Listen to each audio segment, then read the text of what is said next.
but you know, maybe you could give some advice on like that military retirement transition from a financial perspective, like because I've been helping him. I've been trying to get him to focus on getting like a nest egg, or not a nest egg, but like an emergency transition fund. Because what I learned from my transition is that you're going to need some cash. You're going to need some liquid money. Um, is there a, a good number that you've seen, like a transition fund that you've or maybe did you have a good amount of transition fund available, and what kind of advice would you give to those transitioning service members who maybe have a little bit of a runway and they can plan out over the next couple of years, just some good advice for them.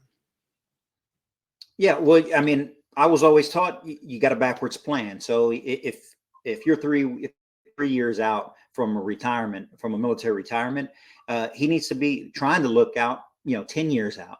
What is it? Where do I want to be? Wife, kids, are they going to be older? Are they smaller? Does he have family? No family? There's a lot of variables in there. I live in Northern Virginia. Northern Virginia is one of the most expensive places in the country. It costs a lot to live here. It's not easy. Where I'm from, cost of living is super low because people don't have money. So it just kind of depends on where you're going to end up in your circumstances that you come from. But the key, I think, to what you're trying to get him to is you got to start putting money away, not only for retirement purposes. And I don't know if this guy's retiring or he's just ETSing. But if you're retiring, you're going to get a certain stipend every month. And once you qualify, or how much disability you qualify, there'll be some money there too, hopefully.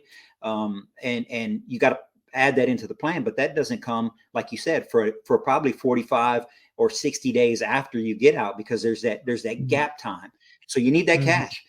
It's going to have to come from somewhere. And so that's what I would say, is that you start putting money aside specifically for that, while you continue to put in your TSP and get your matching, because if they're going to match it, you got to take it. It's free money. But also the military has got different programs. They've got internship programs now, the Career Skill Bridge program, and then there's a Career Skills program that exists. I took advantage of that. I took advantage of that in the financial world. So, I mean, I knew I was going to be in this space. And so I quite literally did an internship with the company that I own, right? As a small business owner. So I wrote it myself. It got approved. It got approved legal.